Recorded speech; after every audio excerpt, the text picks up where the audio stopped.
नमस्कार दोस्तों, सुबह का वक्त है और हमेशा की तरह मैं आ गया हूँ एक पार्क में। मेरा वीडियो देखने वाले दर्शक जानते हैं कि मैं किसी भी शहर में होता हूँ तो सुबह पार्क में ज़रूर जाता हूँ, उस शहर के सबसे बड़े पार्क में जहाँ शहर के बहुत सारे लोग आते हैं। वजह, पार्क में आने वाले लोग अलग अलग तबके के, अलग अलग समाज के, अलग अलग धंधे के लोग वहाँ आते हैं और उनसे तरह तरह की बातें होती है। उससे चुनावी समीकरण, चुनावी नब्ज का पता चलता है, शहर की तासीर का पता चलता है। और मैं हूँ आज सीकर में, शेखावटी ज़िले का एक खास, शेखावटी इलाके का एक खास ज़िला सीकर, जहाँ 8 सीटें हैं। और शेखावटी इलाका जिसमें 3 ज़िले हैं, सीकर, झुंझुनू और चुरू, माफ़ करिए अचानक भूला। 21 सीटें हैं शेखावटी में। पिछली बार की बात करें अगर 2018 के चुनाव को की तो कांग्रेस को यहाँ ज़बरदस्त कामयाबी मिली थी, 15 सीटें कांग्रेस जीती थी, बीजेपी सिर्फ 3 सीटें जीती थी। लेकिन ठीक उसके पीछे जाएंगे 2013 के चुनाव में, तब यहाँ बीजेपी को ज़्यादा कामयाबी मिली थी, कांग्रेस को नुकसान हुआ था। लेकिन अगर कांग्रेस सत्ता में आई 2018 में तो शेखावटी का भी उसमें योगदान है। और सीकर बहुत खास शहर है, शिक्षा नगरी कहा जाता है, ऐतिहासिक शहर है। 1687 में इस शहर को, सीकर को बसाया गया था। जयपुर रियासत के अधीन था तब, लेकिन राजा राव दौलत सिंह ने सीकर की स्थापना की थी और उसके बाद आखिरी राजा कल्याण सिंह हुए। आज भी उनकी विरासत सीकर में अलग अलग जगह मौजूद है। जैसा कि मैंने कहा, शिक्षा नगरी के साथ साथ सीकर से बहुत सारी नामचीन हस्तियाँ हुई जिन्होंने देश में अलग अलग ओहदों को छुआ, अलग अलग ऊंचाइयों को छुआ। भैरव सिंह शेखावत सीकर के ही थे। प्रतिभा सिंह पाटिल जो देश की राष्ट्रपति हुई, सीकर की बहू थी। देश के 3 बड़े औद्योगिक घराने जिन्होंने दुनिया में नाम कमाया, बजाज, बिरला और गोयनका, वो भी सीकर के थे। उनका भी रिश्ता सीकर से था। और आज भी सीकर के लोग ये सब जिक्र करते हैं तो सीकर के इतिहास का जिक्र करते हैं। तो मैं आ गया हूँ सीकर और 2 दिन से हूँ, आज तीसरी सुबह है, जानने के लिए कि सीकर के लोग इस बार क्या चाहते हैं, उनके लिए क्या मुद्दा है, और यहाँ से सीकर के लोग राजस्थान की क्या तस्वीर देखते हैं, ये भी समझना ज़रूरी है। सुबह सुबह पार्क में बहुत सारे लोग, अब देखिए जब कैमरा ऑन होता है, कई बार शुरू करता हूँ 7-8 लोग, जब भूमिका ख़त्म करता हूँ तब तक 3-4 लोग और जुड़ गए। और ये सब इस पार्क में टहलने के लिए आने वाले लोग हैं। क्या हैं, कौन हैं, क्या सोचते हैं, एक एक करके बात करते हैं जिससे आपको भी अंदाज़ा लगेगा। सबसे पहले एक बार परिचय कराता हूँ आपसे। नाम? सुधीर कुमार गर्ग। क्या करते हैं गर्ग साहब? बिजनेस करता हूँ। आप? मैं बिंदल हॉस्पिटल डायरेक्टर हूँ, वेद कुमार बिंदल नाम है। क्या करते हैं आप? Bindal hospital. Bindal hospital, okay. आप? Satish Pansari medical store. आप? अनिल खेतान। क्या करते हैं? व्यवसाय। आप? दिलीप पारिक, एजेंसी लाइन का काम है, बिजनेस। आप? वीरेंद्र सारडा, बिजनेस कर रहा है। मैं राजेंद्र पहाड़िया, बिजनेसमैन। आप? श्रवण बिदावत का बिजनेसमैन। आप? Vikram Singh Shekhawat, PWD contractor. आप? बलदेव सिंह, बिजनेसमैन। आप? अरुण फागलवा, उद्योगपति। आप? Bhavani Singh Shekhawat, bank of Baroda. आप? राहुल पारिक, अधिवक्ता। आप? सिकंदर सिंह शेखावत, अधिवक्ता। आप? Magraj Singh Shekhawat, lecturer maths. तो देखिए, इसमें 2 वकील भी हैं, लेक्चरर भी हैं, और उसके बाद इधर ज़्यादातर कारोबारी हैं। तो समाज का वो तबका जो एक तरह से कह सकते हैं हायर क्लास है, वो तबका इस पार्क में है। अब इनसे समझते हैं। और मैं जैसे गांव देहात अलग अलग जगह जाता हूँ, अलग अलग लोगों से बात करता हूँ, यहाँ कुछ अलग सैम्पलिंग आपको मिलेगी जिससे अंदाज़ा लगे कहाँ से शुरू करते हैं। आप ही से करते हैं? Yes sir. तो हमारा मकसद ये होता है कैसे कहीं पार्क में जाएं, अचानक किसी भी जगह जाएं, कैंडिड लोगों से बात करें कि वो क्या सोचते हैं राजस्थान को लेकर, मुद्दे को लेकर। चूँकि चुनाव है तो आपके लिए इस चुनाव में क्या मुद्दा है? देखिए सर, ऐसा है कि हमारे लिए तो दोनों पार्टियां बराबर है। कांग्रेस है, बीजेपी है। कांग्रेस ने भी खूब काम किया है और बीजेपी का हाल सो गुड। हम तो क्या है, साथ साथ हमारा निजी स्वार्थ भी देखते हैं कि हम अस्पताल संचालक हैं, तो उन्होंने, कांग्रेस ने बहुत योजनाएं दी है, जैसे आरजी से, सीसी से, चिरंजीव। चलो इसी से, चलो सेंटर की स्कीम है, बट अच्छा है, कांग्रेस भी द बेस्ट है।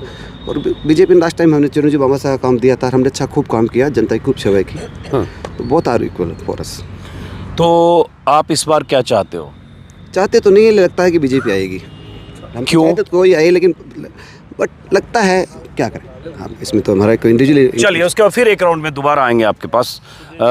आप क्या एक एक करके सबसे, नहीं मैं दाएं बाएं करके आऊँगा।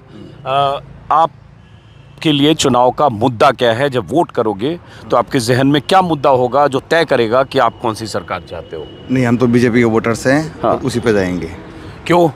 पहले से हो? पहले से हैं हर चुनाव में बीजेपी को वोट दिया। बिल्कुल जी। तो उसकी वजह, एक वजह कोई या नहीं, दो वजह? वजह कुछ नहीं, बीजेपी से हम। अरे वजह कुछ नहीं, बीजेपी से तो कोई वजह होगी ना कि हम इसलिए बीजेपी से हैं। नहीं नहीं, बिल्कुल भक्त मानो आप। अंधभक्त मान लीजिए आपसे, आपकी भाषा में। हमारी भाषा। अब ये खुद ही कह रहे हैं अंधभक्त मान लीजिए हम बीजेपी से, वजह कुछ नहीं। कुछ तो वजह बताएगा। अंधभक्त भी वजह बताता है कि हम इस वजह से अंधभक्त हैं। नहीं नहीं, कोई वजह नहीं सर, बस सिर्फ अंधभक्त। बिल्कुल बिल्कुल जी। चलिए, ईमानदारी से कबूल किया, अच्छी बात मानता है। हूँ, मानता हूँ। मैं आपको इसके लिए आपकी कबूल करने की वजह से चलिए आपका सम्मान करता हूँ। लेकिन तब तक एक राउंड आऊंगा, फिर सोच के रखिए कि अंधभक्त हैं तो क्यों अंधभक्त हैं। आप क्या चाहते हैं इस बार, क्या मुद्दा है आपके लिए? कांग्रेस सरकार क्यों? बहुत अच्छा काम किया इन्होंने। क्या? चिरंजीवी योजना चल रही है, गरीबों के कल्याण की योजना चल रही है, किसानों के लिए अच्छा काम कर रहे हैं। कांग्रेस आनी चाहिए। क्या अच्छा काम करे किसान के लिए? तो कहते हैं किसानों का कर्जा माफ़ होना था, जो वादे किए थे 2018 में, वो नहीं हुआ। फिर पेपर लीक का मुद्दा हो जाता है। पेपर लीक, बीजेपी कहती है भ्रष्टाचार बहुत है। फिर होता है कि क्राइम अगेंस्ट वीमेन है। नहीं, पेपर लीक में इनका कोई हाथ नहीं है। वो तो अपने आप ही हो गया, कर्मचारी कर देते। तो इसमें गवर्नमेंट क्या करेगी? तो गवर्नमेंट की जिम्मेदारी तो होती है कि पेपर लीक को रोके। पहले नहीं हुए क्या कभी, या इस बार अलग से ही हुए? मतलब आप कह रहे हो पहले भी हुए तो अभी भी होता रहे? कौन से स्टेट में नहीं हुआ? राजस्थान में फर्स्ट टाइम ही हुआ है क्या? बताइए, आगे बताइए कुछ। कांग्रेस सरकार आनी चाहिए, बेस्ट। चलिए, इसमें भी कोई शक नहीं कि जब पेपर लीक की बात होती है तो राजस्थान में 15-18 बार, जितने बार भी हुए, बीजेपी के मुताबिक 19 बार। इसमें भी कोई शक नहीं कि योगी की सरकार है बुलडोजर वाली सरकार। यूपी में भी दर्जन से ज़्यादा बार पेपर लीक हुए, गुजरात में भी पेपर लीक हुए, मध्य प्रदेश में भी पेपर लीक हुए। बल्कि मध्य प्रदेश में तो व्यापक घोटाला हुआ जिसमें मौतें हुई, खुदकुशियाँ हुई, सीबीआई जाँच हुई। पेपर लीक हर जगह हुए, लेकिन इसमें कोई शक नहीं कि ईडी के छापे राजस्थान में पड़े। ईडी दिल्ली से चंद किलोमीटर दूर गाजियाबाद शुरू होता है। ईडी के छापे, ईडी दाखिल नहीं हुआ यूपी में, ईडी दाखिल नहीं हुआ एमपी में, लेकिन ईडी के लोग यहाँ आए। बहरहाल वापस आते हैं, आप बताइए आपके लिए चुनाव का मुद्दा क्या है? देखिए, चुनाव राजस्थान में जो हो रहे हैं, तो ये चुनाव केवल इस 5 साल के लिए नहीं माने। अब 25 साल जो हमारा देश है वो कहाँ जाएगा? जो शासन व्यवस्थाएं होती है, उन शासन व्यवस्थाओं की जो एक बड़ी जिम्मेदारी होती है, सुरक्षा और साथ में विकास, और साथ में उसके कि हमारा देश आगे कैसे जाए, हमारा राजस्थान कैसे आगे जाए। तो उन सब को लेकर जो सुरक्षा की बात करें आज, तो देश भर में आज जो सुरक्षा का वातावरण बना है, वर्तमान नेतृत्व जो है उसने ऐसा वातावरण बनाया कि जो कभी हम रेलवे स्टेशन या कहीं भी बाहर लिखा हुआ देखता था बार बार कि किसी अनवन वस्तु को न छुएं, जो वो उस दौर का है जब आतंकवाद था, 84, 89। ये 20 साल से न छुए वाला नहीं लिखा हुआ। नहीं, 10 साल में हुआ ये। और इस 10 साल में ऐसा क्यों हुआ? वो जो नेतृत्व का प्रभाव है, वैसा ही नेतृत्व हम राजस्थान में चाहते हैं कि राजस्थान में ये जो दंगे है या मोदी जी तो राजस्थान में सीएम बनने नहीं आएंगे। उनकी विचार के लोग आते हैं, जैसे योगी जी हैं आज। यूपी में योगी नहीं है, मगर जो आतंकवाद जो यूपी में था, जो गुंडागिर्दी यूपी में थी, वो समाप्त हुई। ऐसा सुशासन हम यहाँ चाहते हैं कि ऐसा दंगा मुक्त या जिस तरीके की स्थितियाँ राजस्थान में बन रही है, वो स्थितियाँ समाप्त हो और एक सुशासन यहाँ आए। ऐसे लोग यहाँ नेतृत्व करें जिससे जो सुरक्षा। आप इनका जवाब देंगे जो करें? आप लोग आइए प्लीज प्लीज। हाँ, जैसे वो कह रहे हैं सुशासन, वो भी अपनी जगह ठीक है। हाँ, वो भी अपनी जगह ठीक है। सबका अपना अपना नजरिया है देखने का। हाँ, तो आपको लगता है जो कह रहे हैं सुशासन नहीं है और यहाँ माहौल खराब है और योगी जी जैसा, इनको डर लगता है तो सुशासन नहीं है, इसका मतलब तो यही हुआ ना। आपको क्या लगता है? बिल्कुल सुशासन है, क्या दिक्कत है? हाँ, आप क्या चाहते हो इस बार? बस वो शिक्षा चिकित्सा जो मेन मुद्दे होते हैं वही मुद्दे हैं हमारे लिए, तो वैसे कोई स्पेशली तो कुछ है नहीं अलग से। तो शिक्षा चिकित्सा और जो मुद्दे हैं आपके, तो उस मुद्दे के लिए कौन सी सरकार मुफीद है? सरकार के लिए स्पेशली तो कुछ कह नहीं सकते कि कांग्रेस है या बीजेपी। हाँ, जो भी सरकार बेस्ट काम करेगी, जो हम माहौल देखेंगे, बातचीत जो उनके रहेंगे घोषणाएं, उसके अनुसार डिसाइड करेंगे। तो अब वक्त कहाँ है? अब तो देखिए, अब चल रहा है, गिनती के दिन बच गए। 23 दिन बाद यहाँ वोटिंग है। हाँ, 23 दिन काफ़ी है, सफिशिएंट है। तो अभी आप पत्ते नहीं खोलना चाहते? नहीं, ऐसी कोई बात नहीं है। खुल के बोलो, समझ में आए। और मैं आप लोगों से चाहता हूँ जो भी बोलना है खुल के बोलिए। हाँ, विस्तार से खुल के बोलिए। हाँ, बोलिए बोलिए बोलिए। नहीं, ऐसी कोई बात नहीं है। हाँ, आप सर? सर, मैं राजेंद्र पहाड़िया। आपका स्वागत है साहब यहाँ सीकर में। बहुत शुक्रिया आपका। Thank you. बताएं सर, क्या पूछना चाहते मैं ये पूछ रहा हूँ पहाड़िया साहब, ऐसे भी पहाड़िया जैसे ही सुनते हैं तो शेखावत, और पहाड़िया सुनते ही सीकर और शेखावटी ध्यान में आता है। चुनाव में आपके लिए क्या मुद्दा है? मैं तो एक ही सवाल पूछता हूँ और दूसरा सवाल आप उसी से निकल जाता है। सर मेन मुद्दा तो चुनाव में रहता है विकास का, सुरक्षा का और भ्रष्टाचार मुक्त अपना देश हो, अपना शहर हो, अपना स्टेट हो। तो इसमें अगर भ्रष्टाचार ख़त्म हो जाएगा तो हर आदमी सुखी रहेगा और हर आदमी मतलब उसको अच्छा फील होगा। तो ये अपने देश के मुद्दे आज देखो, अपने देश को आज़ाद हुए 70 साल हो गए। अब आज भी हम लोग मुफ्त में बांटने वाला एक कार्यक्रम चला रखा है। आज भी हम शिक्षा पे बात करते हैं, आज भी हम लोग ना सुरक्षा पे बात करते हैं, आज भी हम लोग भ्रष्टाचार पे बात करते हैं। तो ये बड़ी सोचनीय बात है कि हम कहाँ जा रहे हैं। हर बार चुनाव का कोई भी बात होती है तो यादव साहब हम आपको मुफ्त दे देंगे, ये दे देंगे, वो दे देंगे। और इतनी तो अपने आप को कैपेबल बनाओ कि हमारे को मुफ्त नहीं चाहिए कोई भी चीज़। हमारे को मतलब इस योग्य बना दो कि हम देश का निर्माण कर सके अच्छा। तो यही मुद्दा है साहब हमारा। लेकिन मुफ्त तो सब सरकार दे रही है। मोदी जी भी मुफ्त में बहुत कुछ बांट रहे हैं, 6,000 दे रहे हैं या अनाज दे रहे हैं। और अनाज दे रहे हैं, वो मंचों से ऐलान करते हैं कि हमने मुफ्त दिया, अनाज दिया, और दुनिया भर की योजनाएं, चाहे बीजेपी की सरकार एमपी में हो, लाडली बहन से लेकर कैश योजना, तो मुफ्त का तो सिलसिला अब सब जगह चल पड़ा है। फर्क ये है कि बीजेपी अपने योजना को कहती है हम जनता के लिए कर रहे हैं, दूसरी जगह कहती है रेवड़ी बांट रहे हैं। खुद रेवड़ी बांट के और मंच से कहते हैं ये रेवड़ी गलत है। मैं ये नहीं कह रहा कि साहब बीजेपी सही कर रही है कि कांग्रेस सही कर रही है, दोनों पार्टी एक जैसी है। ये जो मुफ्त बांटने वाला जो काम है इसको बंद कर देना चाहिए। आप सुरक्षा की गारंटी दो, आप पेपर लीक नहीं होने की गारंटी दो, मतलब कोई भी। अब यहाँ पे हमारे क्या है कि एक बार बीजेपी आती है, एक बार कांग्रेस आती है, सरकारें दोनों एक जैसी है। आप लोग यहीं रहिएगा प्लीज। सरकारें दोनों एक जैसी है। अब भी जैसे मालिक अभी हम लोगों को ऐसा लग रहा है कि साहब अब बीजेपी आएगी, क्योंकि रिपीट होती रहती है। बीजेपी भी बहुत अच्छा काम नहीं करती, कांग्रेस भी अच्छा काम नहीं करती। बस ठीक है, जो केंद्र में बैठे ना उनका कोई मुकाबला नहीं है। मोदी जी, योगी जी, शाह साहब जो देश के लिए कर रहे हैं उनका कोई मुकाबला नहीं है। योगी जी तो प्रदेश में बैठे हैं, प्रदेश में बैठे हैं, लेकिन वो जो काम कर रहे हैं ना अपने जहाँ। अच्छा ये बताओ, चूंकि आप बिजनेसमैन हो इसलिए कल मुफ्त बंद होना चाहिए, लेकिन बहुत सारे गरीब लोग हैं जिन्हें 2 वक्त की रोटी नहीं मिलती है। अगर उन्हें अनाज मिलता है या सरकार की तरफ से कुछ किसी योजना का लाभ मिलता है, चाहे उनको चिरंजीवी बीमा योजना मिलता है। मैंने SMS हॉस्पिटल ऐसा है जयपुर में, वहाँ जाकर देखा, कुछ प्राइवेट हॉस्पिटल में देखा, सैकड़ों लोग ऐसे आ रहे हैं जो 60 साल का बुजुर्ग या 80 साल की 75 साल की महिला, उनको बीमारी थी, 5 लाख रुपया नहीं खर्च कर सकते थे, इसलिए घुटने का ऑपरेशन नहीं कराया, या लीवर में ऑपरेशन नहीं कराया, या फेफड़े का ऑपरेशन नहीं कराया। वो सब वहाँ अस्पतालों के बाद भीड़ भरी, जो हॉस्पिटल वाले भाई साहब यहाँ जो थे बताएंगे। तो वो तो उन योजनाओं का लाभ मिलने में क्या दिक्कत है? बिल्कुल आधारभूत सेवाएं जो होती है वो मुफ्त मिलनी चाहिए। वो कोई अलग ऐसे गेहूँ है या इलाज है या शिक्षा है, ये सब चीज़ें मुफ्त है। तो जिनको जरूरत है वो ले रहे हैं, सब नहीं ले रहे। अगर कैपेबल है वो मुफ्त नहीं ले रहा, लेकिन जो गरीब है वो ले रहा है, वो अच्छी बात है। लेकिन आप ये है कि भाई मोबाइल बांट रहे हो, पूरे देश की जनता को बांट रहे हो, या फिर आप कुछ ऐसी चीज़ें हैं जो ज़रूरत ही नहीं है जिसकी वो आप बांट रहे हो सिर्फ वोट लेने के लिए, वो गलत है। मेरा मानना ये है। धन्यवाद, शुक्रिया। हाँ आइए, आपके लिए क्या मुद्दा है चुनाव का? विकास का ही मुद्दा है हमारे लिए। तो शहर में अच्छा विकास हो, शिक्षा अच्छी हो। तो कौन विकास करेगा? अभी तो कांग्रेस अच्छा काम कर रही है इसमें। क्या? जैसे ये चिरंजीवी योजना है। हमारे शहर का भी काफ़ी सौंदर्यीकरण इन्होंने कराया है। आप इस पार्क में घूम रहे हैं, ये कितना अच्छा डेवलप किया है इन्होंने। नहीं, अच्छा काम किया है। अशोक गहलोत जी ने बहुत बढ़िया काम किया है।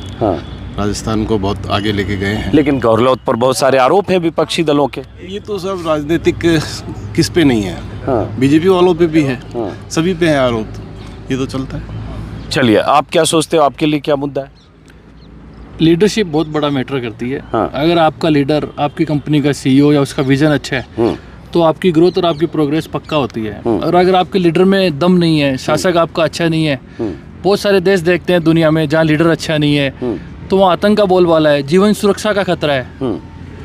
तो अगर आपके पास लीडर अच्छा नहीं है या विजन अच्छा नहीं है लीडर का, तो फिर विकास, इंफ्रास्ट्रक्चर, ये फ्रीबीज कुछ मैटर नहीं करता। थोड़े देर में हमें फ्रीबीज लेना पड़ेगा अगर हमारे पास अच्छा लीडर नहीं होगा, इसका अच्छा विजन नहीं होगा, अगर देश सिक्योर नहीं होगा, हमें जीवन की सुरक्षा नहीं होगी। तो कौन लीडर आपको लगता है जो आपके पैमाने पर फिट है, जितनी चीज़ें आपने बताई? मेरा पैमाना क्या, दुनिया का पैमाना है, सबको दिख रहा है। आज भारत हमारे दुनिया में कहाँ पे जा रहा है, हर जगह ग्रोथ कर रहा है।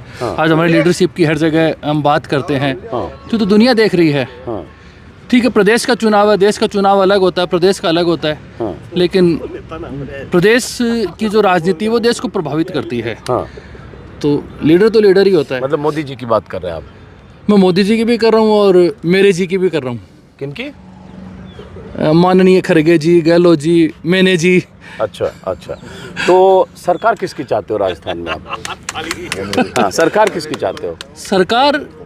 सरकार वो आनी चाहिए जो टैक्स पेयर के लिए सोचे, हाँ जो विकास का सोचे, हाँ। जिसके पास अपना विजन हो, हाँ नहीं कि जो टैक्स पेयर का पैसा है जो डेवलपमेंट के लिए लगना चाहिए उसको फ्री बांट के वोट खरीद रहे हैं। ये वो फ्री बांट नहीं रहे हैं, ये वोट खरीदना है, चाहे सरकार किसी की भी हो। हाँ। ये वोट खरीदना बहुत गलत है कि हम लोगों को पंगु बना रहे हैं, उनको सशक्त नहीं बना रहे कि वो अपना जीवन यापन कर सके। हम उनको एक डिपेंडेंट बना रहे हैं कि फ्री में हर चीज़ लो। फ्री बांटने से क्या होता है? लेबर की कमी होती है, आपकी जीडीपी कम होती है, आपकी ग्रोथ कम होती है। तो विज़न होना चाहिए, फ्री बांट के वोट खरीदना नहीं होना चाहिए, विज़न होना चाहिए। तो ये हो गया ना, चूंकि आप लोग बिजनेसमैन हो, कारोबारी हो, करोड़पति भी हो गए बहुत सारे लोग, तो इसलिए आपको लगता है कि वो किसी को अनाज या सिलेंडर सस्ते में मिला। भाई बीजेपी भी सस्ते सिलेंडर की बात कर रही है, सिलेंडर 1100 पार हो गया, 200 कम किया मान लो सब्सिडी देके।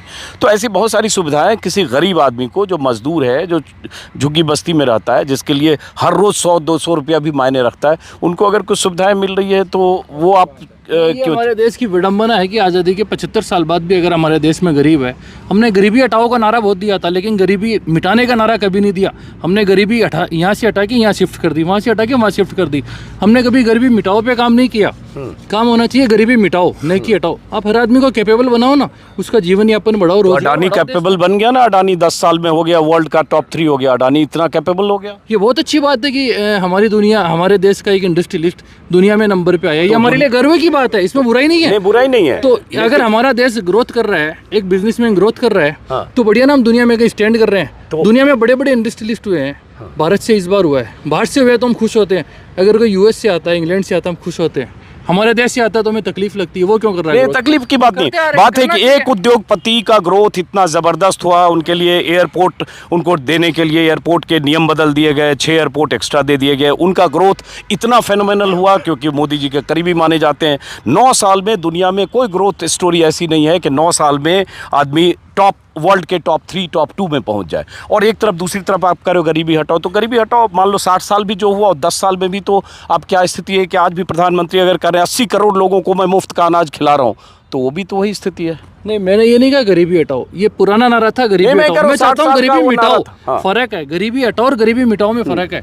गरीबी हटाओ नारा पुराना था, उसका मतलब आप शिफ्ट कर रहे हो। अगर मैं इसको यहाँ से हटा के वहाँ करता हूँ तो उन्हें शिफ्ट कर दिया। मैं कहता हूँ गरीबी मिटाओ होना चाहिए। उस पर कभी किसी सरकार ने काम नहीं किया। तो अभी इस सरकार में जो मोदी जी की सरकार है वो गरीबी मिटा रही है।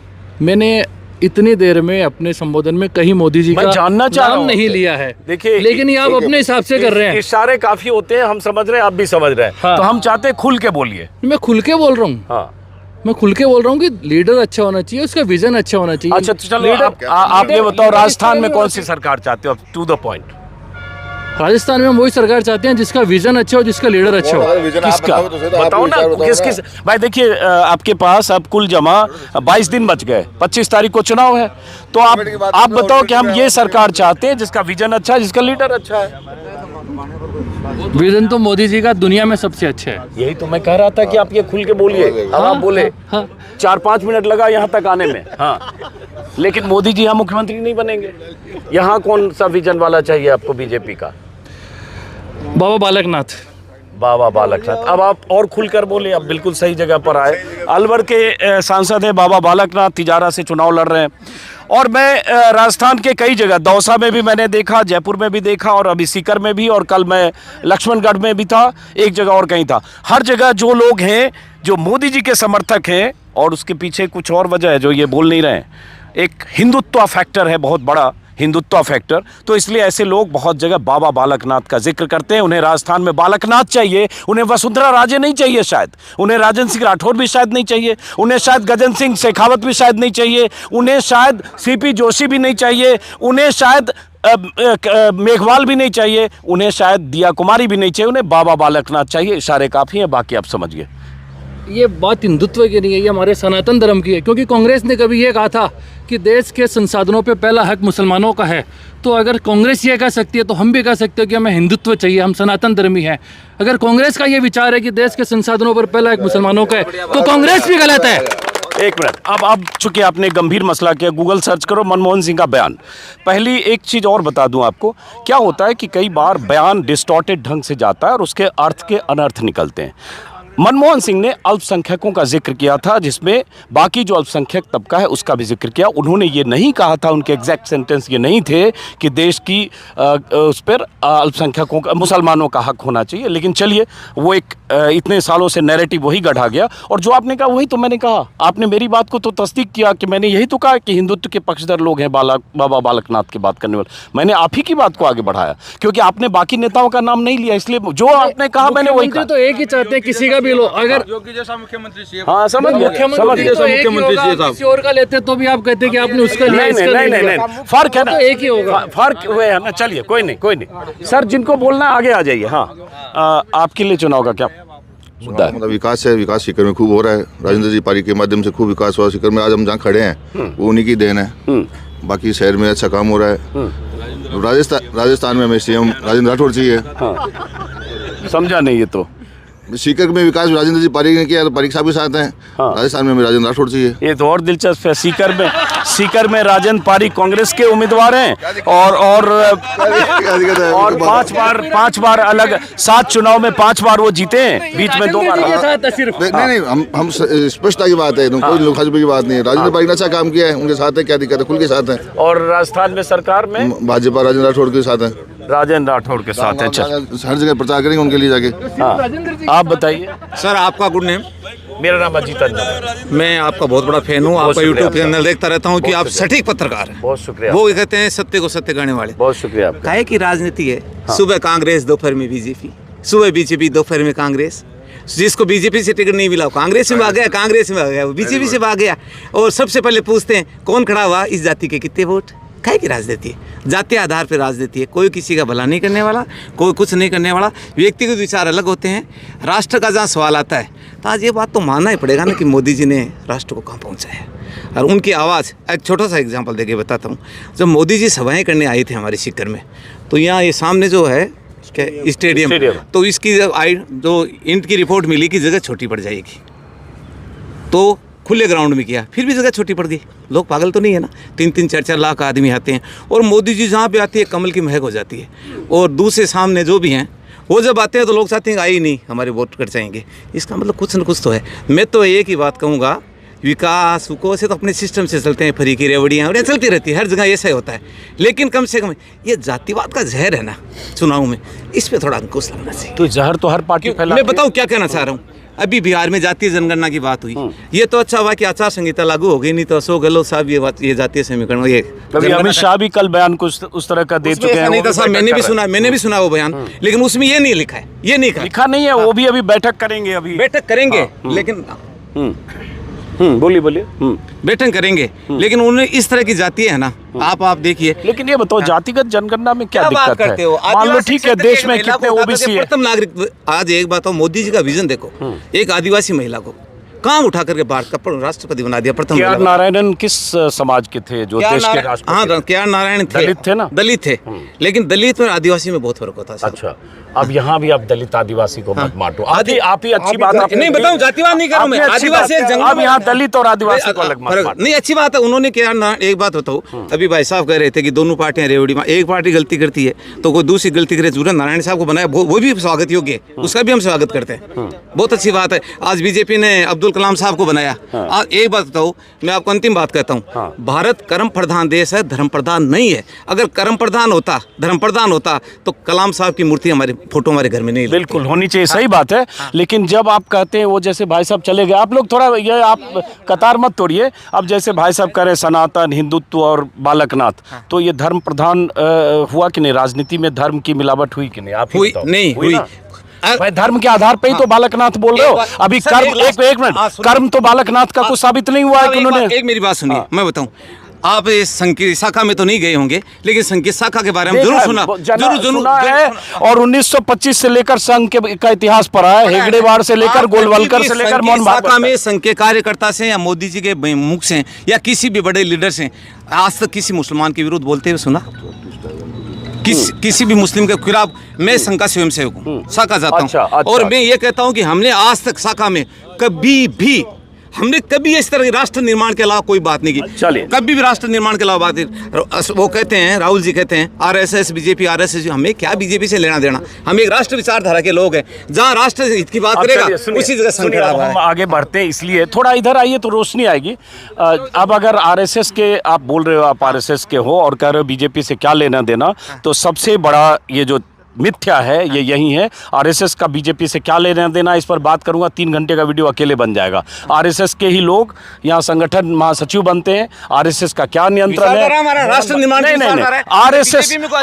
आरएसएस मातृ पितृ संगठन है बीजेपी का, ये आप जानते हो। लेकिन चलिए, वो विषय अभी हमारा नहीं है।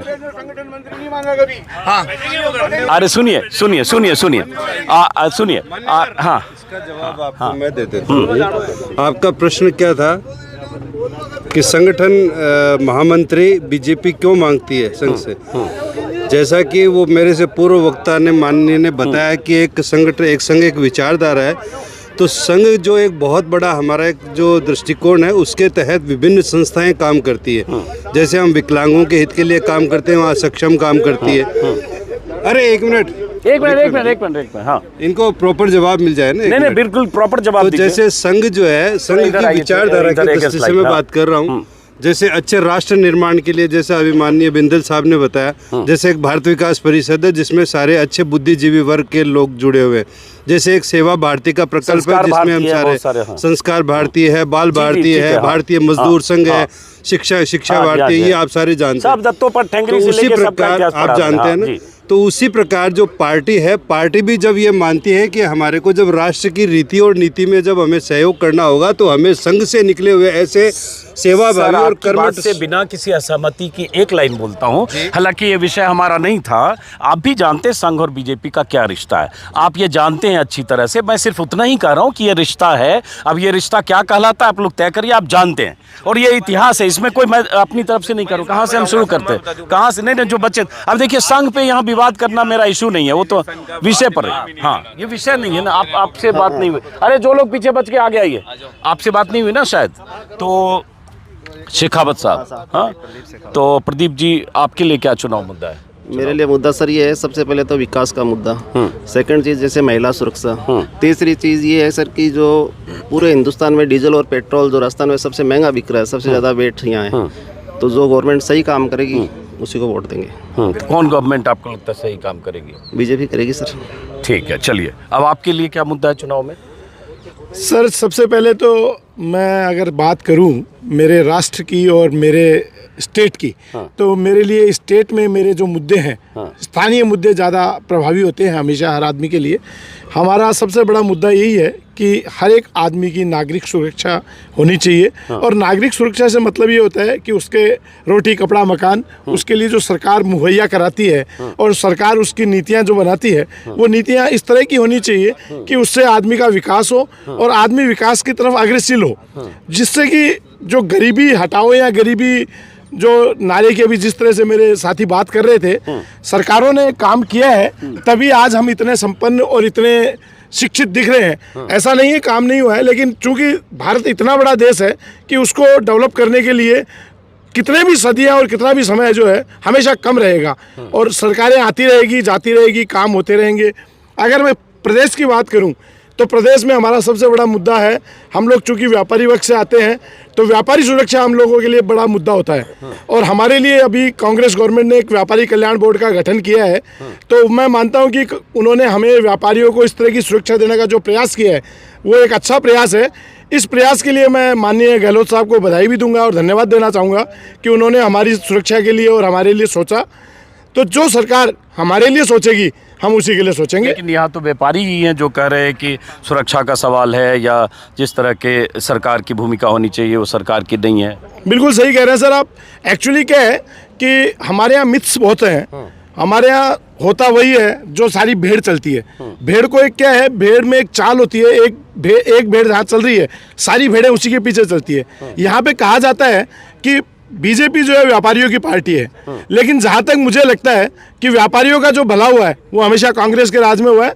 पार्टी किसी की हो कोई भी हो, हम ये चाहते हैं कि हमारा भला हो, तो हम हमारे भले के लिए या जनता अपने भले के लिए सरकार बनाती है और सरकार का चूंकि नैतिक कर्तव्य है कि वो अपनी जनता का भला करे, और उस नैतिकता के नाते हम सरकार से उम्मीद करते हैं कि सरकार हमारा भला करे। अब जैसे यहाँ 2-3 लोग थे अभी जिन्होंने कहा कि ये फ्री वीज बंद होना चाहिए, टैक्स के पेयर के पैसे से क्यों फ्री वीज, इतना रेवड़ियाँ जिसको मोदी जी कहते हैं।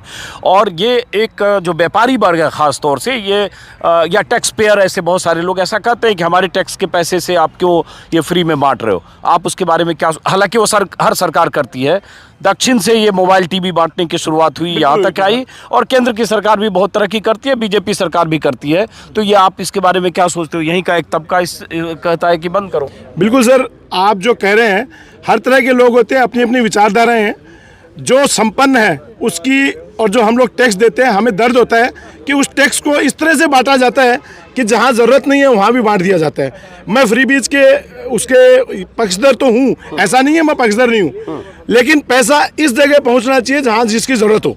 क्योंकि आज ऐसा नहीं है कि किसी को किसी चीज़ की ज़रूरत नहीं है।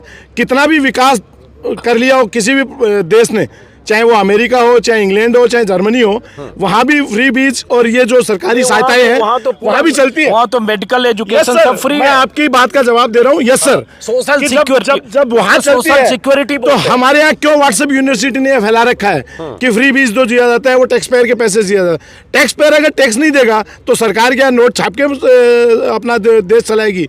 अगर नोट ज़्यादा छप जाएंगे तो सारी अर्थव्यवस्था ही गड़बड़ा जाएगी। तो सरकार को सारी व्यवस्थाओं को दुरुस्त रखने के लिए टैक्स लेना उसकी जिम्मेवारी है, और उस टैक्स से अपने नागरिकों का भला करना भी सरकार की जिम्मेवारी है। और उसी जिम्मेवारी के तहत सरकार के लिए ये ज़रूरी है कि वो अपने नागरिकों को, आम नागरिक को सुरक्षा दे। उसको चाहे रोटी चाहिए, चाहे कपड़ा चाहिए या मकान चाहिए, तो जो दिया जा रहा है वो सही जगह पहुँचे। मैं इसके पक्ष में हूँ, इस पक्ष में नहीं हूँ कि उसको बंद कर दिया जाए। चलिए, अब एक सज्जन बीच में आए, क्या करते हैं, क्या शुभ नाम है आपका? सर रफीक नाम है, वकील हूँ बनाना। हाँ, वकील हैं आप। अरे ये अलग से वीडियो बनाने लगे, अलग से मत बनाओ, सब यहाँ रिकॉर्डिंग हो रही है, सब मेरी रिकॉर्डिंग में है। तो यहाँ आपने सुना, बहुत सारे लोगों के अलग अलग राय है। मैं तो एक ही सवाल है, दूसरा काउंटर होता है, उससे समझ में आ जाता है, क्योंकि सबकी दिलचस्पी होती है कि ये जो लोग खड़े हैं ये क्या चाहते हैं। तो आप राजस्थान में क्या चाहते हो? देखो, राजस्थान में विकास के नाम पे और इस तरह की पॉलिटिक्स के नाम पे वो अगर वोट की बात करें, हाँ। तो इस कांग्रेस सरकार ने पिछले 5 साल में जो काम किए हैं, वो फिर कोई किसी के पास कोई जवाब नहीं है उसका। जिस तरह चिरंजीवी योजना में आज इस तरह के लोगों का, गरीबों का इलाज हो रहा है, यह सब लोग जानते हैं। ये जिन लोगों ने, या व्यापारी वर्ग ने, या जो भी लोग हैं, वो सारे मेडिकल फील्ड से जुड़े हैं, उनको सबको पता है कि हमारे हॉस्पिटल किन से चल रहे हैं। बात मुद्दा विकास का नहीं है। राजस्थान में चुनाव जातीय समीकरण से होते हैं अंजुम साहब। जिस जाति का कैंडिडेट है उस जाति के वोट उसको जाएंगे, और ये सबसे बड़ा दुर्भाग्य है इस राजस्थान का ही नहीं, पूरे देश का, कि विकास के नाम पे वोट पड़ता नहीं है। जातीय समीकरण जिसके पक्ष में होंगे, अभी यहाँ जो टिकटों का वितरण होता है वो भी जातीय समीकरण से होता है कि मेरी कास्ट के कितने वोट हैं, जाट समाज के कितने वोट हैं, राजपूत समाज के कितने वोट हैं, बनिया समाज के कितने वोट हैं, या मुस्लिम के कितने हैं, गुर्जर के कितने हैं, सब मतलब मूल बात यह कि यहाँ सारा टिकट वितरण से लेके चुनाव की सारी राजनीति जातीय समीकरण पे टिकी हुई है। हाँ, जहाँ तक ये जो शिक्षित वर्ग है यहाँ जो खड़ा है, वो जिस तरह के विचार रख रहा है, वो मायने रखता है, इसलिए कि यहाँ से 15% वोट जो सरकार को इधर से उधर करते हैं, वो वोट बैंक सोचता है कि भाई विकास एक मायने रखता है। धीरे धीरे बदलाव आ रहा है, लेकिन अब ये जिस तरह के मिथ चलने लगे उससे देश की मेंटली डेवलपमेंट रुक गया है। वो डेवलपमेंट तब तक नहीं हो पाएगा जब तक कि देश की टॉप यूनिवर्सिटियाँ डेवलपमेंट नहीं करेंगी, या लोग, पढ़ने वाले लोग ज़्यादा विकसित नहीं। इस सरकार की सबसे बड़ी स्कीम राजीव गांधी छात्रवृत्ति योजना है, जिसमें इन्होंने 200 स्टूडेंट को विदेश की टॉप यूनिवर्सिटी में जाने के लिए 0 से लेके फुल फंडेड फीस स्कीम दी। ये इससे बड़ी क्या स्कीम हो सकती है सरकार की? इसमें कोई जातिगत मायना नहीं है, चाहे वो ब्राह्मण हो, चाहे वो SC से हो, चाहे मुस्लिम हो। तो इस तरह के मुद्दे अगर बात करें विकास की, तब तो देखो सरकार बढ़िया। और बात करें चुनाव की आप पॉलिटिक्स की बात करें तो जातीय समीकरण पर डिपेंड करेगा सारा चुनाव, किसी का कोई मुद्दा नहीं। अब यही चीज मैं अगर अपने वीडियो में पूछता हूँ, जानने की कोशिश करता हूँ कि यहाँ जाट कितने हैं, गुजर कितने हैं, ब्राह्मण कितने हैं, राजपूत कितने हैं, तो कुछ लोग नीचे कमेंट में लिख देते हैं कि आप जातिवादी हो, आप इतनी जात पर बात करते हो, आप कास्ट पर क्यों बात करते हो, आप लिबरल जर्नलिस्ट हो के कास्ट पर क्यों बात करते हो।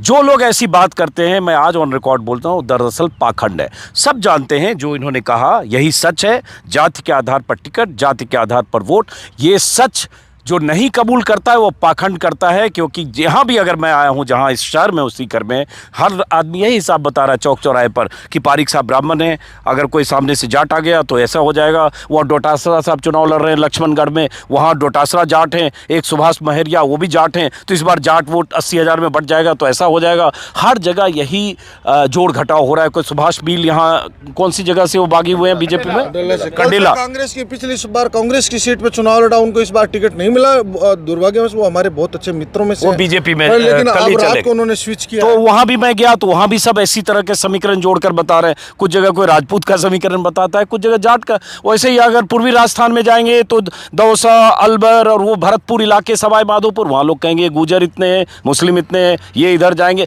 तो ये एक सच है, धर्म और जाति के आधार पर टिकट और वोटिंग, उसको न कबूल करें तो आपकी दिक्कत है। आप इस वीडियो के नीचे भी आके कह सकते हैं कि मैं जात पर क्यों बात करूं, लेकिन साथ में इनको भी जो कहना होगा कहिएगा, क्योंकि यहाँ मैंने नहीं कहा, इन्होंने कहा, और ये हकीकत है, इसको कबूल करने की जरूरत है। भारत बॉस, हाँ जी प्लीज। एक बात, हाँ, अभी पिछले चुनाव में भारतीय जनता पार्टी और कांग्रेस सरकार के जो पार्टियों के दोनों के सरकारों के बीच में ओनली 1,75,000 वोटों का फर्क था। तो ये बात आप समझिए कि 1,75,000 डिफरेंसेस की वजह से एक सरकार बदल गई। 0.6-0.7%। हाँ, तो अभी अपन कह सकते हैं कि अभी जो कौन लोग हैं जो चाहते हैं कि भारतीय जनता पार्टी की सरकार आए, कौन लोग वो हैं जो चाहते हैं कि कांग्रेस की सरकार आए। जिन लोगों को सरकार चाहिए उनको बढ़ के बाहर निकल के उन अपनी पार्टी पक्ष में वोट डालना पड़ेगा। चलिए बहरहाल आपसे बात नहीं हुई, मैं सर ये कह रहा हूँ कि परिवर्तन संसार का नियम है, चोर चोर मोसेरे भाई। मतलब जो पिछले कंटिन्यू सालों से चल रही है सरकार, एक बार कांग्रेस एक बार बीजेपी, इस तरीके का जो माहौल चल रहा है, मैं जो बात बताना चाह रहा हूँ कि परिवर्तन संसार का नियम है। ये क्यों है? परिवर्तन लोग क्यों चाहते हैं? इसलिए चाहते हैं कि कहीं न कहीं उनको कोई ज़्यादा मतलब कोई कमी चल रही है सरकार में, इसलिए ये चीज़ें सब ज़रूरी है। क्राइम होना कोई बड़ी बात नहीं है, क्राइम कहीं भी हो जाता है, सरकार कोई भी हो, चाहे बीजेपी हो चाहे कांग्रेस हो, किसी में भी क्राइम हो सकता है। लेकिन क्राइम को बढ़ावा देना वो एक बहुत गलत बात होती है, और ऐसा ही इस कांग्रेस सरकार में किया है कि क्राइम हो जाता है।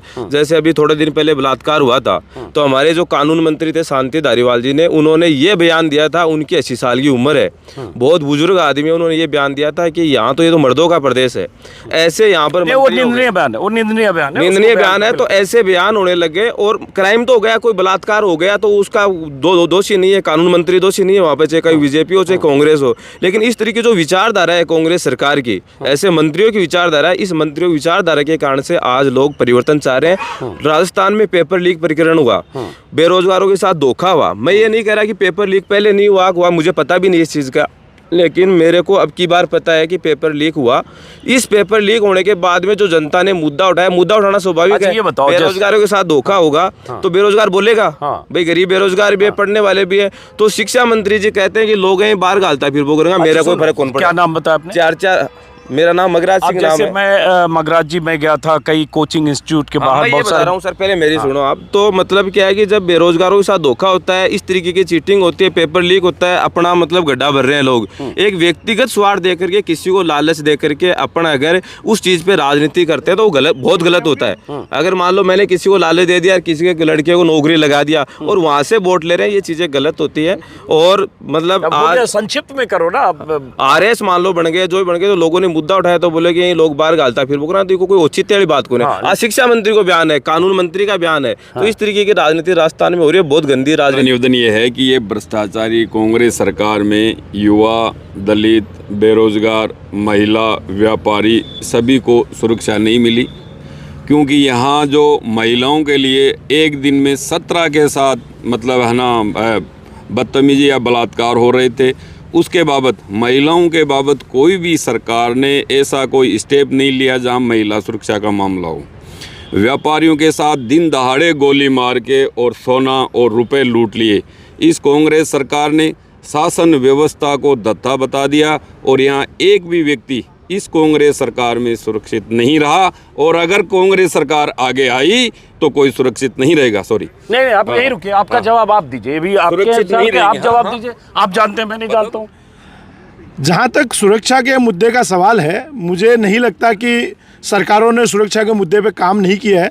हो सकता है काम करने की कुछ भावनाओं में अच्छा रहा हो, लेकिन काम उतना नहीं हो पाया हो जितना जनता की उम्मीद है। जनता की उम्मीद हमेशा दिल मांगे मोर रहती है और रहनी भी चाहिए, क्योंकि हमने उनको प्रतिनिधि बना के इसीलिए भेजा है। जैसा कि मैंने कहा था कि हमारी सुरक्षा सबसे पहला हमारा मुद्दा है। तो सुरक्षा के मुद्दे पे जिस तरह से मेरे साथी वकील साहब कह रहे हैं कि सुरक्षा के मुद्दे पे कांग्रेस सरकार ने काम नहीं किया है, सरकार ने काम किया है ऐसा नहीं है, लेकिन हो सकता है कि इनका जो मानना है वहाँ तक सरकार ने काम नहीं किया हो, ये मैं मान सकता हूँ। चलिए आप 5 साल आप 1 मिनट इधर आइए, इधर रोशनी है। 5 साल तक, हाँ, आपका शुभ नाम बताइए। त्रिलोक सिंह शेखावत एडवोकेट। शेखावत साहब, 5 साल तक ये कह रहे हैं कि सुरक्षा की बात कर रहे हैं। सुरक्षा की बात करने के बजाय इन्होंने लाइसेंस जारी कर दिए विधायकों के नाम पे कि आपको लूट करनी है वो लूट करो, आपको जितनी बदमाशी करनी है उतनी बदमाशी करो, और जंगल राज बना दिया इन्होंने। कोई भी सरकार, कोई भी मुख्यमंत्री यदि जंगल राज बनाता है तो उस प्रदेश की स्थिति क्या होती है? रेवड़ी वाली बात नहीं है। क्या स्थिति रहेगी आप सोच सकते हो कि वो प्रदेश 10 साल पीछे चलेगा, 5 साल तो ये चलेगा, 5 साल आगे मेहनत करनी पड़ेगी उसको वापस मुख्य धारा में लाने के लिए। ये स्थिति 5 साल में माननीय अशोक गहलोत जी ने अपने विधायकों को खुला लाइसेंस दिया कि आपको लूटना है जो लूटो, आपको बजरी माफिया बनना है बजरी माफिया, रेत माफिया, पत्थर माफिया, तेल माफिया, जितना भी बनना है। ये प्रदेश के लिए, प्रदेश की अर्थव्यवस्था के लिए और प्रदेश की जनता के लिए सही नहीं रहता। दूसरा, आपने कहा कि जातीय व्यवस्था के आधार पे टिकटों का वितरण होता है, इसका मैं एक्सट्रीमली विरोध करता हूँ। क्यों? आप कहा क्या विरोध करने का? नहीं, मैं क्या कर रहा हूँ। आपने कहा कि जातीय व्यवस्था के आधार पर यदि यहाँ टिकट दी जाती तो माइनॉरिटी का फर्स्ट हक बनता है। सीकर विधानसभा से कभी माइनॉरिटी को टिकट नहीं दी गई। क्यों नहीं दी गई? क्योंकि ये तो माइनॉरिटी को तो फिर भी बीजेपी कांग्रेस टिकट देती है, बीजेपी तो बिल्कुल कोई टिकट नहीं देती है। 403 की यूपी विधानसभा है, एक भी बीजेपी ने एक भी टिकट नहीं दिया। राजस्थान में 200 में कोई नहीं, एमपी में कोई नहीं, तो बीजेपी नहीं देती है टिकट। नहीं, बीजेपी पिछली बार वसुंधरा राजे में बल्कि 4-5 थे, यूनुस खान जैसे मंत्री थे। यूनुस खान जी मंत्री थे, वो माइनॉरिटी आधारित सीट नहीं है, उसमें सबसे ज्यादा राजपूत है। लेकिन सीट दी नहीं, आपने कहा ना कि जातीय आधार पर व्यवस्था टिकट नहीं, वहाँ सबसे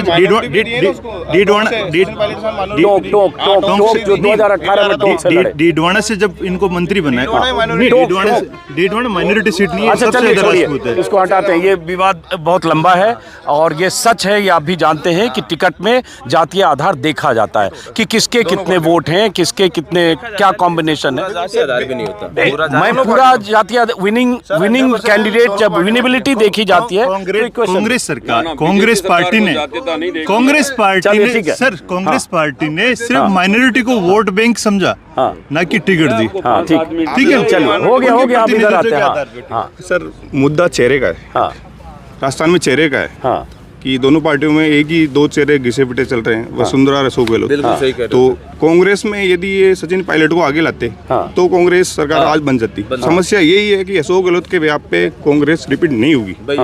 वो होता तो आज 120-30 सीटें आ जाती। गहलोत साहब ने काम बढ़िया करा, योजना भी अच्छी है, लेकिन एज हो गई और कुछ चीजें जैसे पेपर लीक वाले मुद्दे और ये जो अभी बता रहे थे विधायकों को खुली छूट वाला, ये भी एक बड़ा मुद्दा है। उन्होंने भ्रष्टाचार करा है, काम किया है, लेकिन पैसे खूब खाए, तो लोगों में उनके प्रति वो नहीं है। और एक बाकी लोगों को मौका दीजिए। आज मौका नहीं दिया, जो अभी सीटें दी ना, जो सब पे 85 साल के 84 साल के डोगरों को खड़े कर दिए, वो कहाँ जीतेंगे? आज सर एक मूलभूत आवश्यकता है, बिजली पानी हो गया। सरकार ने ये कहा कि हमने 200 यूनिट 100 यूनिट फ्री कर दी। ठीक है सर, उस 100 यूनिट फ्री करने के बाद में उसके पड़ोसी का बिल देखो सर, वो एक्सीड में आ रहा है, जबकि राजस्थान सबसे ज़्यादा बिजली का उत्पादन कर रही है। हरियाणा पंजाब की इंडस्ट्री को सप्लाई बीकानेर से जितने भी सोलर पावर प्लांट है उससे हो रही, राजस्थान को क्यों नहीं हो रही? वो रेटें कम भी हो सकती है, उनमें फ्यूल चार्ज नहीं लग रहा, उस प्रोडक्शन में फ्यूल चार्ज नहीं लग रहा, कोल चार्ज नहीं लग रहा, फिर बिजली इतनी महंगी मिल रही है, जबकि बिजली हमारी खुद की सब्सिडी हम देते हैं। कंपनी को सब्सिडी हम देते हैं, ज़मीन हम देते हैं, इंफ्रास्ट्रक्चर हमने दिया, फिर हमें बिजली महंगी। चलिए ठीक है। अब एक बात, बीच में जब इनसे बात करा था आपकी एक आवाज़ आई कि रिटायरमेंट एज होना चाहिए। मोदी जी मेरे हिसाब से 73 साल के हैं, 75 साल के हो जाएंगे 2 साल में, रिटायरमेंट एज उनकी भी होनी चाहिए। मोदी के लिए तो 10 साल बढ़ जानी चाहिए, क्योंकि देश का जो राष्ट्र विकास के लिए और राष्ट्र अस्मिता के लिए मोदी जी का आना जरूरी है। मोदी जी के लिए कोई कानून रिटायरमेंट कानून नहीं होना चाहिए। ऐसा ईमानदार जो योगी और मोदी के बाद में योगी आना चाहिए। क्यों आना चाहिए कि मेन जहां मतलब शासन व्यवस्था होती है, इनसे भी बात करता हूं भाई, शासन व्यवस्था है, सुरक्षा वो सबसे महत्वपूर्ण मुद्दा होती है। बीजेपी सरकार सुरक्षा देती है युवा, दलित, महिला और व्यापारी। और जो यहाँ जो बोलने वाले थे सुरक्षा के मैटर पे, अरे भाई सुरक्षा में तो ये हुआ था, हाथरस कांड हुआ और जिस लड़की के साथ गैंगरेप जैसी घटना हुई, उसकी बॉडी जला दी गई आधी रात को पेट्रोल डाल के उसके घर से कुछ दूर, और उसके बाद परिवार को बॉडी नहीं देखने दिया गया। वहाँ कुलदीप सिंह सेंगर जैसे लोग थे। अरे लाश जलाई गई ना आधी रात को, जलाई वो तो उनके घर वालों ने मतलब मैं थोड़ी देर पहले एक सेकंड सर, एक मिनट, आपने अपनी बात की जरा इनका सुन लेते हैं। ये कह रहा था आपको थोड़ी देर पहले कि क्राइम होना कोई बड़ी बात नहीं है। क्राइम होना कोई बड़ी बात नहीं, क्राइम कहीं भी हो सकता है। अरे सर बोलिए, आपको सत्य बात बोलने क्राइम होना कोई बड़ी बात नहीं है, लेकिन क्राइम को सपोर्ट करना गलत बात होती है। वो हुआ था मामला, उसको किसी ने सरकार ने सपोर्ट नहीं किया सर। बात ये कि सपोर्ट करना गलत बात। ब्रजभूषण शरण सिंह, एक मिनट रुकिए, एक मिनट देखिए, ऐसा ब्रजभूषण शरण सिंह बीजेपी के एमपी हैं।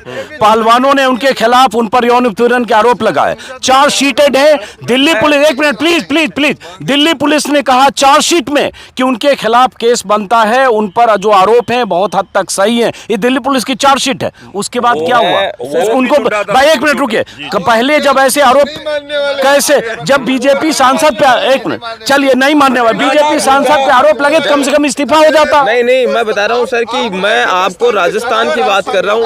राजस्थान की बात कर रहे हैं, कोई बात नहीं, कोई बात। एक सवाल मेरा एक ही है, किसी पार्टी से नहीं है। मैं तो मोदी जी सर, मोदी जी से भी ये बोलना चाह रहा हूँ कि हर नेता का, जैसे मोदी जी 2 बार पीएम बन गए, तो एक नेता का 2 बार से या 1 बार पीएम बनने के बाद चेंज होना चाहिए। ये इंडिया के अंदर तभी बदलाव होगा। ये हर अभी तीसरी बार हो जाए, फिर चौथी बार हो जाएगी, तो बदलाव जल्दी लंबा हो गया। सटीक बात करते हो, इस बात में नो डाउट है। पर मेरा एक सवाल है कांग्रेस पार्टी और कांग्रेस सरकार से, सीकर की जो विधानसभा टिकट है वो माइनॉरिटी में क्यों नहीं दी जाती, जबकि इनके 75,000 वोट हैं। हाँ, ये कांग्रेस को इस बारे में जरूर सोचना चाहिए।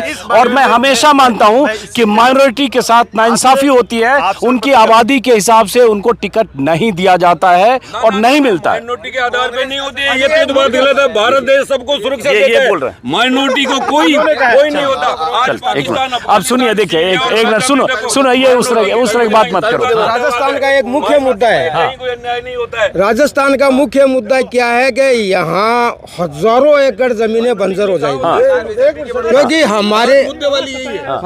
हमारे यहाँ हजारों एकड़ ज़मीन बंजर हो जाएगी। आज तक किसी सरकार ने सीकर जिले में और आसपास के जिलों के लिए पानी की व्यवस्था नहीं की। डेंजर जोन में जा रहा है। सबसे पहले यहाँ पानी की आवश्यकता है।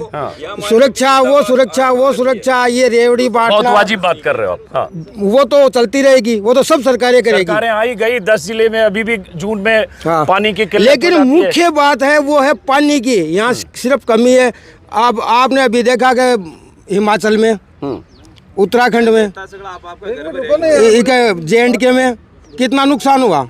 सड़कें सारे हजारों करोड़ रुपए का नुकसान हो गया। वो फ्लड आता है, बाढ़ आती है, उस पानी को अगर कहीं संचित करके राजस्थान में भेज दिया जाए तो कितना बड़ा काम होगा। मुख्य मुद्दा है यहाँ पर पानी का। सुरक्षा तो ये ऐसे ही देंगे। तो पानी तो बताओ, 5 साल वसुंधरा रही, 5 साल गलत, 5 साल वसुंधरा, 5 साल गलत, अभी 5 साल गलत। सरकार की बड़ाई थोड़ी कर रहा हूं, मैंने मुख्य मुद्दा उठाया है। अरे भाई वही कर रहा हूँ, कोई सरकार नहीं कर रही है। सरकार से कोई मतलब नहीं है। तो ये कैसे होगा? ये राष्ट्रीय स्तर पर भी इनको करना चाहिए, सेंट्रल गवर्नमेंट को साथ लेना चाहिए, और वो जहाँ पानी बर्बाद हो रहा है उस पानी को किसी भी तरीके से संचित करके और राजस्थान में भेजो। चलिए, बहुत बहुत शुक्रिया। बाकी लोगों से बातचीत में बात लोकल मुद्दे की करें अपन। जी बताइए। मैं किसी पार्टी विशेष के आदमी की बात नहीं करता। मेरे सीनियर साथियों ने कहा कि कुछ नहीं किया इन सरकारों ने। यहाँ रशिकर में स्पेशली जिस पार्क में हम घूम रहे हैं ना, ये राजस्थान सरकार में कांग्रेस सरकार की देन है। माननीय राजेंद्र जी पारिक के कोटे से बनाया। भारतीय जनता पार्टी को इस जिले ने 5 बार एमपी दिए, कंटिन्यू हार ही नहीं रहा है भारतीय जनता पार्टी का एमपी। 1 रुपया अगर उन्होंने ला के इस जिले में लगाया हो तो कहीं भी ये नाम दिखा दे। दूसरा, इस शहर में जितने भी मांगे थी मुख्यमंत्री सचिवालय, ये जो मिनी सचिवालय बन रहा है, ये राजस्थान सरकार, कांग्रेस सरकार, अशोक गहलोत की सरकार ने दिया है। अभी जो भी जितना नया काम यहाँ चल रहा है वो इसी सरकार ने दिए। भारतीय जनता पार्टी की सरकार का एक काम ये गिन के बता दे हमें कि हमने ये काम करवाया, तब हम इनके पक्ष में, कोई दिक्कत नहीं है। लेकिन मुद्दा लोकल ये है कि यहाँ इन्होंने आज तक कोई काम करवाया नहीं। न भारत सरकार की तरफ से कोई स्कीम यहाँ लागू हुई है। आप इनका जवाब दे पाएंगे? मैं तो नहीं जानता हूँ, लेकिन मैं बीच में एक चीज़ बोलता हूँ। सामने स्टेडियम है, मैं स्टेडियम गया था। स्टेडियम में अगर यहाँ से 5 साल से सिटिंग कांग्रेस है, उसके पहले भी पारिक कई बार रहे, अभी सरकार है, स्टेडियम का इतना बुरा हाल नहीं होना चाहिए था। वो स्टेडियम अच्छे हाल में नहीं है, गेट तक इतना ख़राब है, गेट में घुसना मुश्किल है। जो गेट में घुसने के लिए वो घुमाने वाला है वो टूटा हुआ है। अंदर स्टेडियम में जिस तरह से इतने बच्चे हैं, उनके इंतज़ाम मुकम्मल होने चाहिए, वो कम है। आप जाके स्टेडियम देख लीजिए, रोड पार करते ही है। अभी जो भी है, कोई डीपीआर नहीं बनी होगी या जो सरकार ने किसी ने खेल अधिकारी ने कोई डिमांड। चलिए अब खत्म करें हम लोग इसको, कुछ जवाब देंगे आप इनका। बिल्कुल बिल्कुल साहब, जहाँ सीकर की विकास की बात करें तो सीकर में तो विकास हुआ है। राजेंद्र पारिक जी ने, जीवन खां जी ने खूब विकास किया है। ऐसा कुछ नहीं है कि ठीक है, देखो ये प्रक्रिया होती है और जातिवाद से ऊपर उठ के किया उन्होंने, ऐसा कुछ नहीं है। वो नो डाउट बढ़िया एमएलए, बढ़िया चेयरमैन है हमारे यहाँ के, और उन्होंने बहुत अच्छे काम किए हैं। लेकिन आगे की बात तो अभी अपन ने सबने कर ही ली है। बहुत बहुत धन्यवाद। आपको कुछ कहना है? सबसे बड़ा मुद्दा इस राजस्थान का, वो किसान आदमी थे, उन्होंने उठाया। अभी सीकर जिले की 8 तहसीलों में 5 में पानी नहीं है। अभी इस 5 में पानी नहीं है, तो इसमें कुछ करना चाहिए। देखो आने वाले समय, देखो गहलोत जी के अकेलों के बस की बात है। ये देखो भारत सरकार ने, माननीय प्रधानमंत्री नरेंद्र मोदी जी ने जल शक्ति मिनिस्ट्री बनाई, और हमारे राजस्थान के ही उनमें शेखावत जी मंत्री जी, उस स्कीम के तहत कुछ डेवलपमेंट पानी में हुआ है। कुछ जगह पानी के बड़े बड़े टैंक्स बने, लेकिन ये जो फ्लोइंग हो रही है देश में, उसको रोक के अगर इस डार्क जोन में लाया जाता है, इस देश का समर्थ बनाने में अच्छा क्लोज करते हैं। आपके चैनल के माध्यम से मेरा इतना सा निवेदन है कि जो भी सरकार आए, चाहे वो बीजेपी की आए, चाहे वो कांग्रेस की आए, हमें जो गारंटी दे रहे हैं लोग कि साहब पैसे की गारंटी है, मोबाइल की गारंटी है, वो गारंटी, सब बहुत सात गारंटी तो उन्होंने कल परसों मैंने पढ़ी है। तो हमें वो सबसे पहली गारंटी चाहिए कि नागरिक सुरक्षा की गारंटी चाहिए। दूसरा, पेपर लीक नहीं होने की गारंटी दे। और कोई भी सरकार आए वो ये कहे कि साहब मेरा एमएलए भ्रष्ट नहीं होगा, उसकी मैं गारंटी देता हूँ। वो तो गारंटी देते हैं मोदी जी भोपाल में, 5 दिन बाद अजीत पवार शामिल हो जाते हैं महाराष्ट्र में और डिप्टी सीएम बन जाते हैं, जिनके लिए इसी भोपाल में गारंटी दी मोदी जी ने। मोदी की गारंटी है भ्रष्टाचार के खिलाफ, 70,000 सिंचाई घोटाले सब गिना दिया, और 5 दिन बाद उसी को मुख्यमंत्री, उप मुख्यमंत्री बना लिया। मोदी जी को इस्तीफा देना चाहिए। जो भी सरकार अगर यहाँ आए और वो अपने मतलब बोले कि मेरा एमएलए अगर वो है, ये भ्रष्टाचार है, तो उसको इस्तीफा देना चाहिए। आपको पता नहीं, डीसीबीआई जिनके पीछे पड़ती है वो विपक्ष में होते हैं, और जैसे वो इधर आ जाते हैं बस साफ हो जाता है। तो साहब वही सारी बातें हम चाहते हैं। जनता, आम जनता है सब, मेरा निवेदन ही है, आम जनता सिर्फ सुरक्षा। चलिए लंबी बात हो, बिल्कुल साहब, धन्यवाद। चलिए बहुत शुक्रिया, बहुत शुक्रिया। चलिए अब इस पार्क से बातचीत खत्म करते हैं। जो आपने देखा सुना उसके लिए बहुत बहुत शुक्रिया। फिर मुलाकात होगी राजस्थान के चुनावी दौरे पर। अब देखता हूँ मैं किस इलाके में जाता हूँ। और ये पीछे बहुत खूबसूरत कोई जगह बनी है बैठने की, मुख्य वन संरक्षक का ऑफिस लिखा हुआ शायद, क्या है जो भी है। चलिए नमस्कार सीकर से।